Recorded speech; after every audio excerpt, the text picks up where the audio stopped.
শেখ হাসিনা কিন্তু আসলে আমাদের দেশের একটা গলার কাঁটা হয়ে রয়েছেন। মানে এই বাংলাদেশের যে বাস্তবতা, সেই বাস্তবতাটাকে কিন্তু আমরা চাইলেও সেটা বদলে দিতে পারবো না। কাজেই একজন ভদ্রমহিলা, যিনি একজন গণহত্যাকারী ভদ্রমহিলা, যার বিরুদ্ধে গণহত্যার অভিযোগ উঠেছে এবং প্রায় সহস্রাধিক মানুষকে খুব ছোট্ট একটা সময়সীমার মধ্যে যিনি গুলি করে মেরেছেন।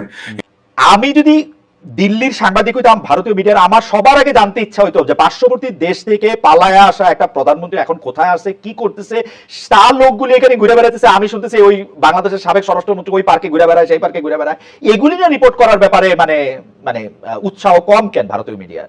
ওয়েল, একজন সংবাদকর্মী হিসেবে আমার কাছেও এটা একটা খুব ধাঁধার মতো বিষয়। তার কারণ আমি শেখ হাসিনাকে নিয়ে লোদি গার্ডেনে তিনি কখনো ঘুরে বেড়াচ্ছেন বলে শোনা যাচ্ছে, কখনো শোনা যাচ্ছে তিনি তার একদম ঘনিষ্ঠ সহচরদের সঙ্গে বৈঠক করছেন, কিন্তু তার গতিবিধি কি এটা খুব স্পষ্টভাবে কিন্তু আমাদের মিডিয়াতে নেই। এর দুটো ব্যাপার থাকতে পারে। একটা হচ্ছে যে আমাদের দেশের সরকার হয়তো সত্যিই শেখ হাসিনাকে এরকম ভাবেই রেখেছেন যে তার, যেটা আপনি প্রথমে বললেন, যার গতিবিধি অত্যন্ত নিয়ন্ত্রিত এবং যার ফলে মিডিয়ার পক্ষে হয়তো সম্ভব হচ্ছে না শেখ হাসিনা গতিবিধি আসলে ট্র্যাক করবার। কিন্তু আমার কাছে যেটা অন্য একটা ব্যাপার খুব গুরুত্বপূর্ণ বলে মনে হয় খালেদ ভাই, সেটা হচ্ছে যে এই শেখ হাসিনা কিন্তু আসলে আমাদের দেশের একটা গলার কাঁটা হয়ে রয়েছেন। মানে এই বাংলাদেশের যে বাস্তবতা, সেই বাস্তবতাটাকে কিন্তু আমরা চাইলেও সেটা বদলে দিতে পারবো না। কাজেই একজন ভদ্রমহিলা, যিনি একজন গণহত্যাকারী ভদ্রমহিলা, যার বিরুদ্ধে গণহত্যার অভিযোগ উঠেছে এবং প্রায় সহস্রাধিক মানুষকে খুব ছোট্ট একটা সময়সীমার মধ্যে যিনি গুলি করে মেরেছেন, এবং শুধু তো মুসলিম নয়, আপনারা আমার চেয়ে অনেক বেটার জানেন, রিয়া গোপ বলে একটি বাচ্চা মেয়ে, 6 বছর 7 বছরের, সে মারা গিয়েছে। হৃদয়চন্দ্র তরুয়া বলে একজন, তিনি প্রাণ দিয়েছেন।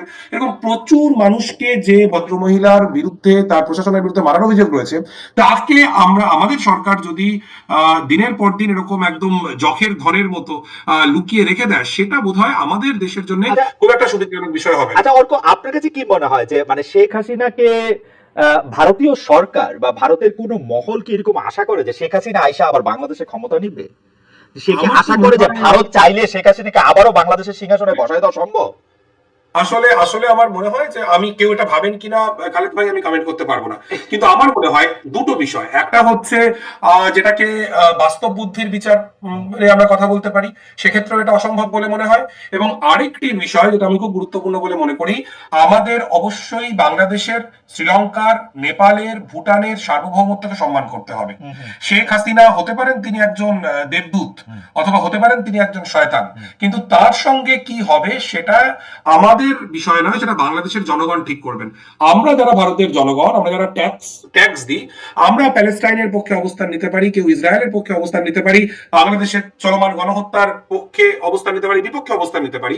কিন্তু আমার মনে হয় যে আমাদের রাষ্ট্রের এই শেখ হাসিনা নামক ভদ্রমহিলাকে সুরক্ষা দেওয়ার জন্য এত সময়, এত অর্থ, এত এনার্জি, এগুলো ব্যয় করাটা ওই ব্যবসার ভাষায় বলতে গেলে খুব বাজে ইনভেস্টমেন্ট। আমি আপনার আমার ধারণা বাংলাদেশের অধিকাংশ লোক আপনার কথা খুব পছন্দ করবেন। আমি জুলকারনাইনকেও একটু জানতে চাইবো যে ভাদুরী যেরকম পরিষ্কার বলছেন যে আসলে গলার কাটায়, এটা সম্পর্কে তার মতামত। কিন্তু আমার প্রশ্ন হচ্ছে, ভারতীয় জনগণ বা পশ্চিমবঙ্গের জনগণ বা আপনার সাথে যারা, তারাও কি আপনার মতো ভাবেন, নাকি তাদের মধ্যে এরকম একটা ভাবনা আছে যে তারা একটু চেষ্টা চরিত্র করলে শেখ হাসিনা টুপ করে বাংলাদেশে ঢুকে পড়তে পারবেন, একটু সময় সবার চোখের আড়ালে লেগে গণভবনেও বসে থাকতে পারবেন, এবং জুলকারনাইন সাহেব সহ আমরা যারা শেখ হাসিনার বিপক্ষে কথা বলেছি তাদের সবাইকে অনেক শাস্তি দিবেন, তিনি এসে একটা একটা করে চিনে রাখবেন, মানে এরকম ভাবে আসলে কলকাতার লোকজন? আসলে খালেদ ভাই, এই আবারও আমি আপনাকে